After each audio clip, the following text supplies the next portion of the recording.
کام لینے کے بہتر سے بہتر طریقے دریافت کرے گا، مگر خدا شناسی ہر موقع پر اس کو سائنس کا غلط استعمال کرنے سے روکے گی۔ وہ کبھی اس غلط فہمی میں نہ پڑے گا کہ میں ان چیزوں کا مالک ہوں، میں نے فطرت پر فتح پالی ہے، میں اپنے نفع کے لیے سائنس سے مدد لوں گا، دنیا کو زیر و زبر کر دوں گا، لوٹ مار اور کشت و خون کر کے اپنی طاقت کا سکہ سارے جہان میں بٹھا دوں گا۔ یہ ایک کافر سائنٹسٹ کا کام ہے۔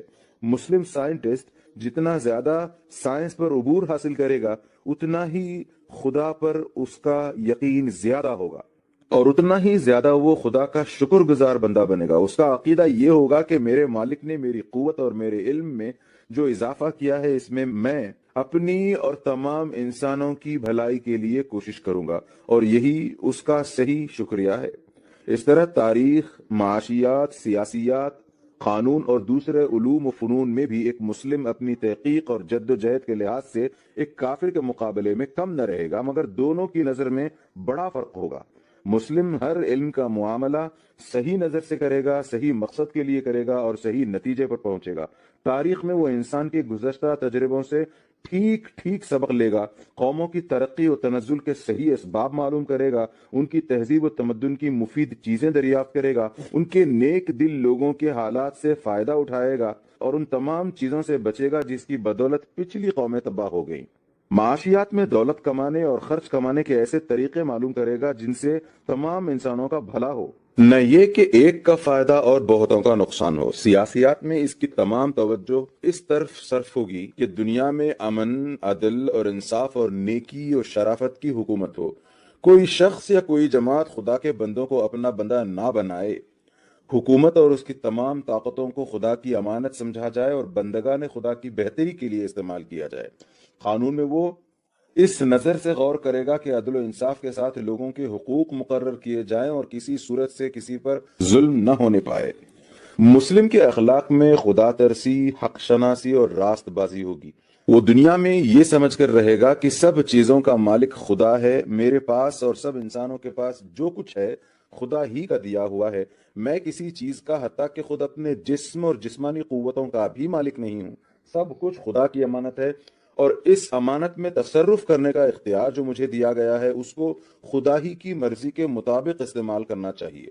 ایک دن خدا مجھ سے اپنی یہ امانتیں واپس لے لے گا اور اس وقت مجھ کو ایک ایک چیز کا حساب دینا ہوگا۔ یہ سمجھ کر جو شخص دنیا میں رہے گا اس کے اخلاق کا اندازہ کرو۔ وہ اپنے دل کو برے خیالات سے پاک رکھے گا، وہ اپنے دماغ کو برائی کی فکر سے بچائے گا، وہ اپنی آنکھوں کو بری نگاہ سے روکے گا، وہ اپنے کانوں کو برائی سننے سے باز رکھے گا، وہ اپنی زبان کی حفاظت کرے گا تاکہ اس سے حق کے خلاف کوئی بات نہ نکلے۔ وہ اپنے پیٹ کو حرام کے رزق سے بھرنے کے بجائے بھوکا رہنا زیادہ پسند کرے گا۔ وہ اپنے ہاتھوں کو ظلم کے لیے کبھی نہ اٹھائے گا، وہ اپنے پاؤں کو برائی کے راستے پر کبھی نہ چلائے گا، وہ اپنے سر کو باطل کے سامنے کبھی نہ جھکائے گا، خواہ وہ کاٹ ہی کیوں نہ ڈالا جائے۔ وہ اپنی کسی خواہش اور کسی ضرورت کو ظلم اور ناحق کے راستے سے کبھی نہ پورا کرے گا۔ وہ نیکی اور شرافت کا مجسمہ ہوگا، حق اور صداقت کو ہر چیز سے زیادہ عزیز رکھے گا اور اس کے لیے اپنی ذات کے ہر فائدے اور اپنے دل کی ہر خواہش کو بلکہ اپنی ذات کو بھی قربان کر دے گا۔ وہ ظلم اور ناراضگی کو ہر چیز سے زیادہ ناپسند کرے گا اور کسی نقصان سے خوف یا کسی فائدے کے لالچ میں اس کا ساتھ دینے پر آمادہ نہ ہوگا۔ دنیا کی کامیابی بھی ایسے ہی شخص کا حصہ ہے۔ اس سے بڑھ کر دنیا میں کوئی معزز اور شریف نہ ہوگا، کیونکہ اس کا سر خدا کے سوا کسی کے سامنے جھکنے والا نہیں اور اس کا ہاتھ خدا کے سوا کسی کے آگے پھیلنے والا نہیں۔ ذلت ایسے شخص کے پاس کیوں کر پھٹک سکتی ہے؟ اس سے بڑھ کر دنیا میں کوئی طاقتور بھی نہ ہوگا، کیونکہ اس کے دل میں خدا کے سوا کسی اور کا خوف ہی نہیں ہوگا اور اس کو خدا کے سوا کسی سے بخشش اور انعام کا لالچ بھی نہیں ہوگا۔ کون سی طاقت ہے جو ایسے شخص کو حق اور راستی سے ہٹا سکتی ہو، اور کون سی دولت ہے جو اس کا ایمان خرید سکتی ہو؟ اس سے بڑھ کر دنیا میں کوئی غنی اور دولت مند بھی نہ ہوگا، کیونکہ وہ عیش پرست نہیں، خواہشات نفس کا بندہ نہیں، حریص اور لالچی نہیں، اپنی جائز محنت سے جو کچھ کماتا ہے اسی پر قناعت کرتا ہے اور ناجائز دولت کے ڈھیر بھی اگر اس کے سامنے لگا دیے جائیں تو ان کو حقارت سے ٹھکرا دیتا ہے۔ یہ اطمینان کی دولت ہے جس سے بڑھ کر کوئی دولت انسان کے لیے بڑی نہیں ہو سکتی۔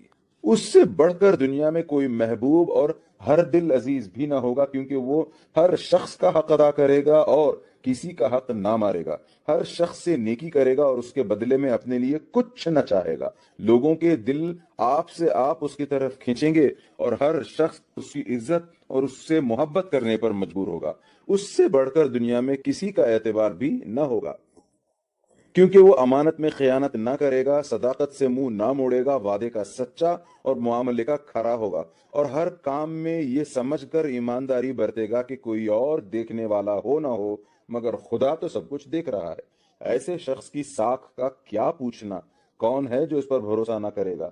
ایک مسلم کی سیرت کو اچھی طرح سمجھ لو تو تم کو یقین آ جائے گا کہ مسلم کبھی دنیا میں ذلیل اور محکوم اور مغلوب بن کر نہیں رہ سکتا، وہ ہمیشہ غالب اور حاکم ہی رہے گا، کیونکہ اسلام جو صفات اس میں پیدا کرتا ہے اس پر کوئی قوت غالب نہیں آ سکتی۔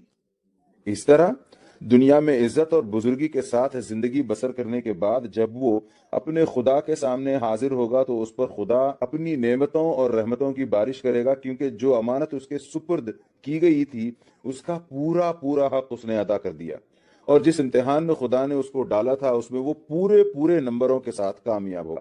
یہ ابدی کامیابی جو دنیا سے لے کر آخرت تک مسلسل چلی جاتی ہے اور کہیں اس کا سلسلہ ختم نہیں ہوتا۔ یہ اسلام ہے انسان کا فطری مذہب۔ یہ کسی قوم اور ملک کے ساتھ خالص نہیں، ہر زمانے اور ہر قوم اور ہر ملک میں خدا شناس اور حق پسند لوگ گزرے ہیں، ان کا سب کا یہی مذہب تھا، وہ مسلم تھے، خواہ ان کی زبان میں اس مذہب کا نام اسلام ہو یا کچھ اور۔ Like, share and subscribe for more videos.